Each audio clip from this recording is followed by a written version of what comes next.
এই ভিডিওতে আমরা দেখব বেশি, বেশি অ্যাটাক থ্রু ডিএস এর সাথে কিভাবে আপনি একটি ফাইবার এনকোডার কানেক্ট করবেন এবং প্রোগ্রাম করবেন। সো আমাদের এখানে যে এনকোডারটা আছে এটা একটা ৫ তারের এনকোডার। সো এখানে ব্রাউন পাচ্ছে পজিটিভ 24 ভোল্ট, ব্লুটা 0 ভোল্ট, ব্ল্যাকটা এফএস, হোয়াইটটা বিএফএস। তো আমরা যেটা করব আমরা চাইলে বাইরের পাওয়ার সাপ্লাই থেকে দিতে পারি অথবা কি পিএলসির পাওয়ার সাপ্লাইটা ইউজ করতে পারি। তো আমরা 22 থেকে আসলে আমাদের যে ব্রাউন আর 0 ভোল্ট থেকে ব্ল্যাকে দিলাম। আর এই যে এসএস কেমন? মানে কমন যেটা এনকোডার যেহেতু এনপিএন টাইপ এজন্য আমরা কমনে 24 এ দিছি। আর বিটা পেস্ট এ পেস্টটা আমরা x0 তে বি পেস্টটা বা x1 এ কানেক্ট করব। ওইটা কিন্তু আসলে ম্যানুয়ালি লেখা থাকে। এখানে আমাদের যদি আমরা যেহেতু 2 ফেজের কাউন্টার তাহলে যদি আমি এ আর বি পেজ ধরি তাহলে এ পেজটা কানেক্ট করতে হবে কোথায়? x0 তে এবং বি পেজটা x1 এ কেমন? এবং কাউন্টার নাম্বার কত হবে আমার? C251 কেমন? সো আমি এখন আমাদের হার্ডওয়্যারটা অলরেডি করাই আছে।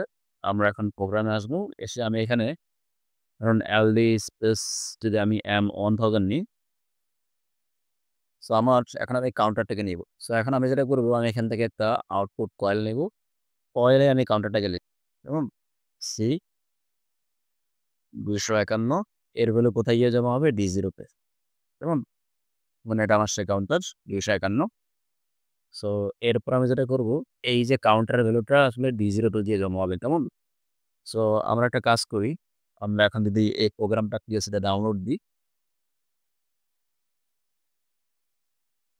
সে আমাকে কম্পাইল করতে বলতেছে। আমি আগে এখান থেকে কম্পাইল করে নিব। দেন আমি right to PLC that is me yes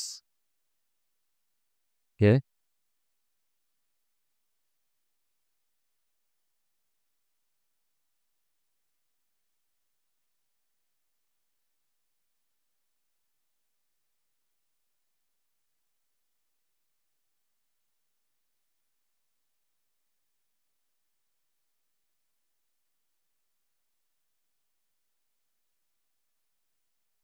আমার প্রোগ্রামটাও দেওয়া শেষ। আর এখান থেকে ক্লোজ করব।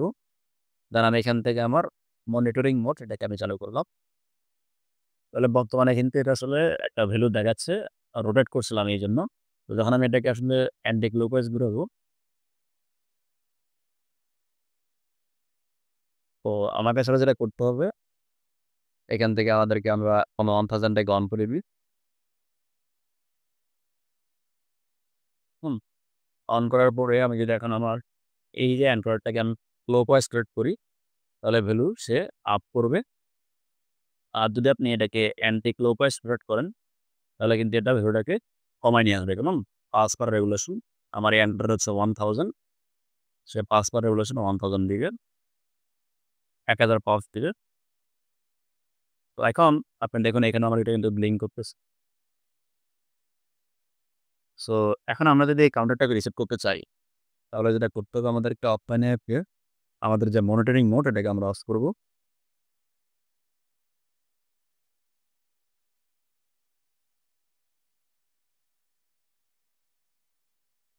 দেন আমরা এখানে ধরুন আরেকটা আমরা মেমোরি কয়েল নিই। আমরা এখান থেকে আগে রাইট মোডটাকে চেক করব। এলডি স্পেস M0 কেমন? দেন এখান থেকে আমি RST রিসেট কাকে রিসেট করব? আমার 251 কে। দেন আমি এটাকে কম্পাইল করি। কম্পাইল করে আমি আবার যখন ডাউনলোড দিব এটাকে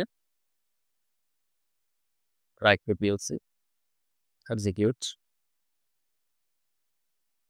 ওকে।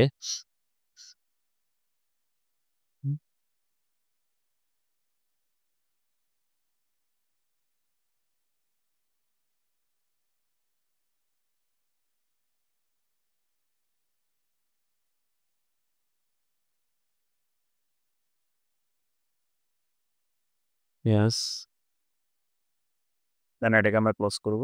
দেন যদি আমি আবার পুনরায় আমার যে আ মনিটরিং মোড সেটাকে আমরা চালু করি। তাহলে বর্তমানে -65 আছে। তখন আমি কি করব? এটাকে যখন আমি ডিভাইসে গিয়ে অন করব তখন এটা কিন্তু 0 হয়ে যাবে। কেমন? সো এগুলো নরমালি আসলে যেটা হয় এই কাউন্টারগুলো আসলে লাস্ট কাউন্টার হয়। সে কিন্তু ডাটা আসলে স্টোর করে রাখবে কেমন? আপনাকে রিসেট করতে হবে। সো এখন যদি আমি আসলে এটাকে আবার একটু রোটেট করি,